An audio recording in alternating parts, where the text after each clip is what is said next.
सभी को मालूम है कि अभी देश के जो वर्तमान प्रधानमंत्री हैं नरेंद्र भाई मोदी जी, इन्होंने देश के अंदर एक नई व्यवस्था का शुरुआत किया है।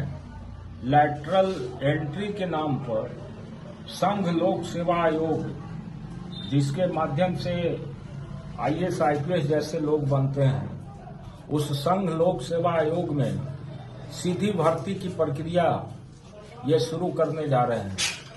और सीधी भर्ती के लिए जो आधार बनाया गया है उसमें कहा यह गया है कि कोई भी व्यक्ति जो निजी क्षेत्रों में काम करता है उसको यदि 15 वर्ष तक अपने काम का अनुभव है तो अनुभव के आधार पर संघ लोक सेवा आयोग में उसकी सेवा ली जा सकती है सीधी भर्ती के माध्यम से।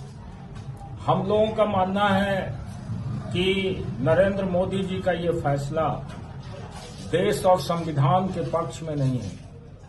किसी भी नौकरी में जो संवैधानिक प्रावधान है उसके अनुसार दलित, पिछड़ा, अति पिछड़ा, आदिवासी, ईडब्ल्यूएस सब लोगों को आरक्षण की व्यवस्था है, लेकिन इसमें कोई आरक्षण की व्यवस्था नहीं की गई है।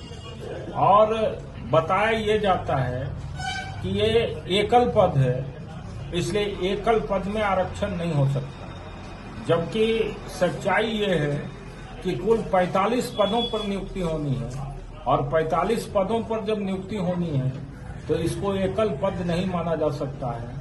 और सरकार ने, यही सरकार जो एनडीए की सरकार है, 2022 में एक सर्कुलर जारी किया कि यदि हम संविदा पर भी 45 दिनों के लिए किसी की नियुक्ति करते हैं तो 45 दिनों की नियुक्ति के लिए भी आरक्षण के रोस्टर का पालन होगा। लेकिन इसमें आरक्षण का रोस्टर का कोई पालन का व्यवस्था नहीं है।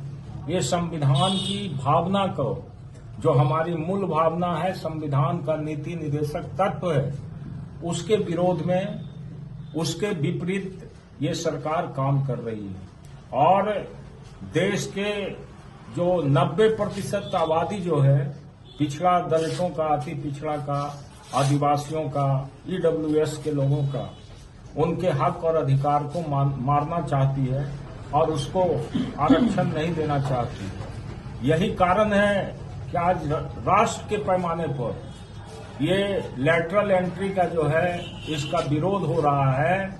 और हर जगहों पर जो लोकतंत्र पसंद व्यक्ति हैं, जो सामाजिक न्याय के पक्षधर हैं, वो इस बात का विरोध करने का काम कर रहे हैं।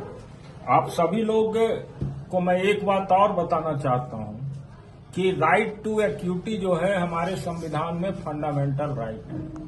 और जो संवैधानिक व्यवस्था है उसके तहत आईएएस, आईपीएस जैसे कैडरों में जो लोगों की भर्ती होती है उनको ज्वाइंट सेक्रेटरी के पद तक जाने के लिए कम से कम 16 वर्ष का अनुभव होना चाहिए।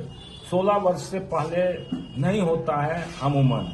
लेकिन मोदी जी ने कहा कि 15 वर्ष का जिसका सिर्फ निजी सेक्टर में व्यवसाय का अनुभव है उसकी हम नियुक्ति कर लेंगे। तो ये समानता का अधिकार का भी विपरीत काम है। दूसरी बात है कि आईएएस आईपीएस बनता कौन है? जितनी बड़े संस्थान है, आईआईटी, आईआईएम, एम्स, जेएनयू, इन जैसे